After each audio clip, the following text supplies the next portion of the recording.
Hello, dear friends. Welcome back to the show. My name is Jack Chow. I feel so proud to be a host on this show. Like I said many times already, it is not a show to me. It is a privilege of learning. Plus, I'm a person never stops learning. I'm likely to seize every opportunity which will give me positive input to something here.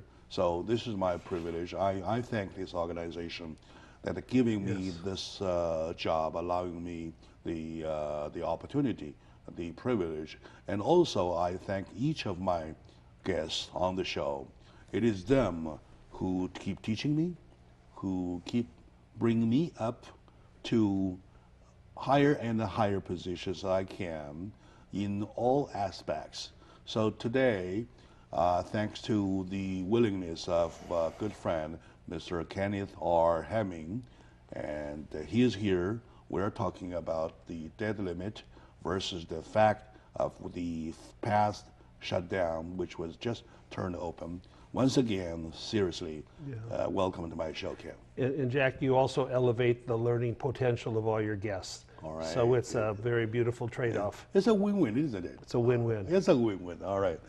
Okay, now talking about a win-win, we've just faced a lose-lose. We did, and we all lost. Yeah, that's right. It is a lost situation. Yeah. Because neither party has gained anything. They both lost face and faith. Yeah, that's right. Right? That's So a both. beautiful phrase. Yeah. Yeah, both of them. None of them gets anything. Right. The government gets a reopen, however, at a cost of $224 billion with a B. Yeah. The debt ceiling is never touched. I mean, the Right. topic. Never We're touched. touching debt ceiling already, Right. but the topic has never been touched. The can is being kicked down the road. So, next thing is that bigger question is that, what shall we do, Ken? Well, I think one thing we do is Are we going to be lost again? I believe we will.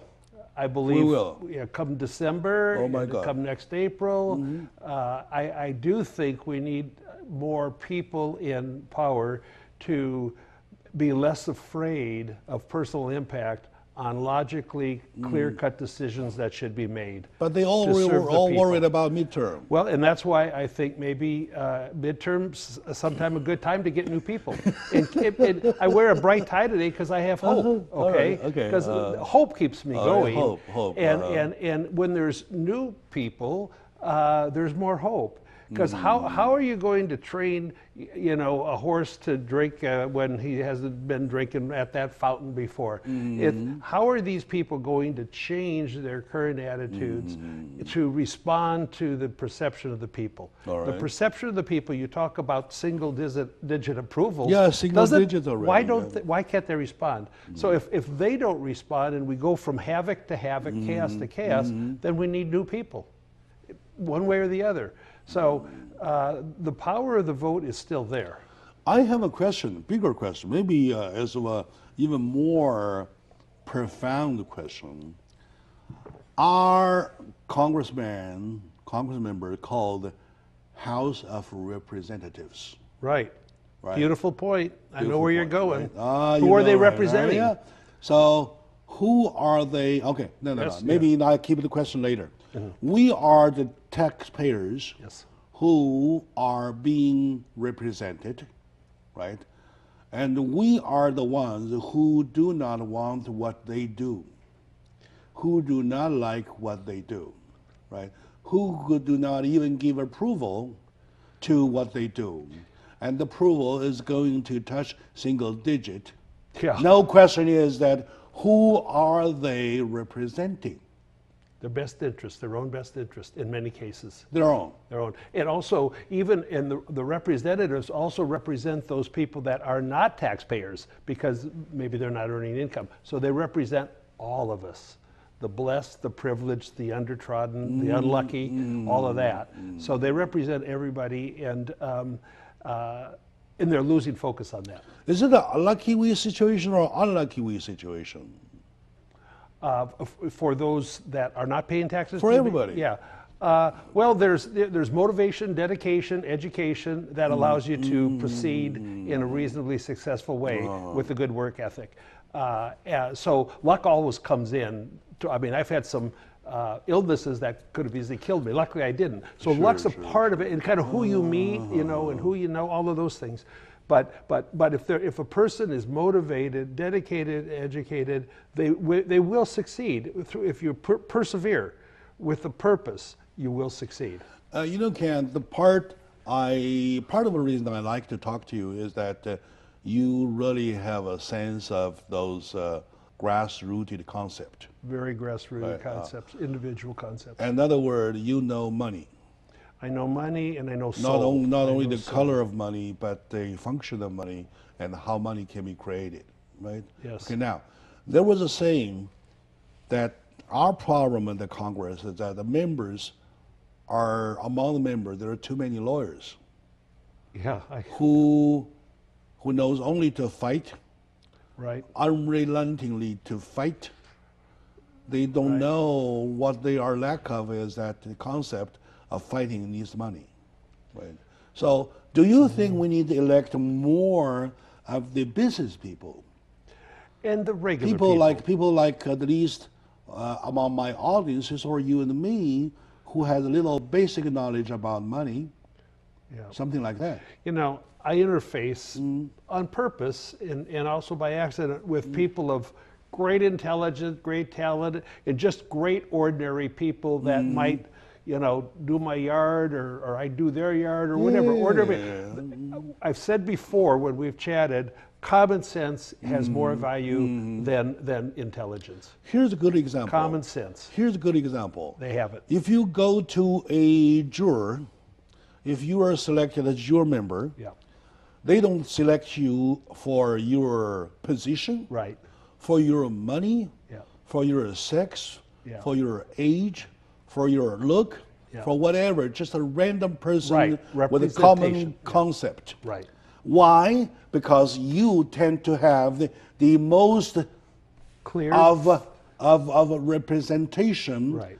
being clear to no An unbiased vision. unbiased vision, Right. no superstitious, no Right. kind of size. Yeah. Okay, because you are a neutral man or woman. Right. Because you're one of many. All right. Rather can than this concept be introduced to the Congress member selections, or you call it elections? Yeah, No, call it yeah. selection. Right. Okay, Well, yeah. it absolutely can. One of the problems I think we have, I believe you'll agree, is that money, you know, there's so much money going into these elections. I think there should be real limits Change on it. how much money can Change be it. spent. Right. Because Change it. money's buying the elections. Change it. Right. All right. Okay. I agree. How about if we send out 300 million letters out Yeah. to those who would like to be Congress representatives? Yes. Hey, you know, you just came up with a great idea, though. Yeah. Why not have a percentage of Congress be made up of random lottery winners? Exactly. You know, just like a jury. Exactly. I like that. I Uh-huh. love it. Yeah, exactly. So I we do. just send those letters out with a certain numbers, and we go Yeah. do the lucky draw, and whoever has the number be a Congress member. You know, or even like certain countries, you got to do 2 years of military service, or the Mormon Church, you do 2 years of missions, which is wonderful. But we all should have, and we have a responsibility to be a juror when selected. But we could have that too, at the higher levels. Once again, I'm not like that. criticizing everybody. Right? No. And there are, as a matter of fact, there are quite a few Congress members that I like most. Absolutely. I will vote again and again and again for them, Yeah. for him or for her, for them, because I like what they do. And I voted for both parties. yeah. It just all depends on the person. Of course. Yeah. I'm only talking about those guys who has no common sense, have the least common Right, sense, right. who puts on the fight for the purpose of keep fighting. Right. Right. That's the point. Yeah. Well, the point. You know, one of the big things with the whole Obamacare. Take our speaker, for example. Yes. Take our speaker, for example. All right. What ground does he have when he started taking the Obamacare as ransom for his vote? Now, are you which speaker, McConnell or Reid? No, House Speaker. House Oh, Speaker. Boehner? Oh, yeah, Yeah. Boehner, John Boehner. Right, okay. So, right? Yeah. So, did he get it?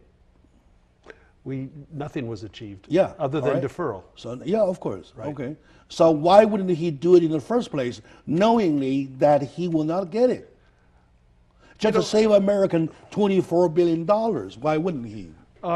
Well, I believe there was probably, maybe the votes weren't there at that time. In a certain group of No, the no, no, no. Republicans. It was him. It was him. First, the denial was from him, who refused Right. to vote. And he was He sort refused to of, yeah, vote the Senate bill that how it started. Right. Right. But it takes a lot of votes to do it. So yeah, you're right. I mean, if you know you're going to end up having to compromise or give in, Of course. whichever way you look at it, why waste the time? That's why Very most simple. of the media is saying that he lost something, and there's one comment even saying he was really jeopardizing his His position speakership. right now. Yeah, they're talking about that. Yeah, Right. his speakership. Yeah. His speakership is being jeopardized for having haven't done what he has done, right? So Yeah. I'm talking about those people. As a Can we group, yeah. As a group, though, they have failed collectively. Yeah. They have failed us Yeah. collectively. Once again, to my audience, Mm-hmm. what expressed here through me represents nobody else but myself. Mm-hmm. It's my personal point of views. It doesn't form any statement or whatever of this show. Neither does it to the EDI organization. Neither does it to GNE TV. It's my personal. Yeah. I'd like to share my personal point of view with my good friend Ken. Right. Right. So.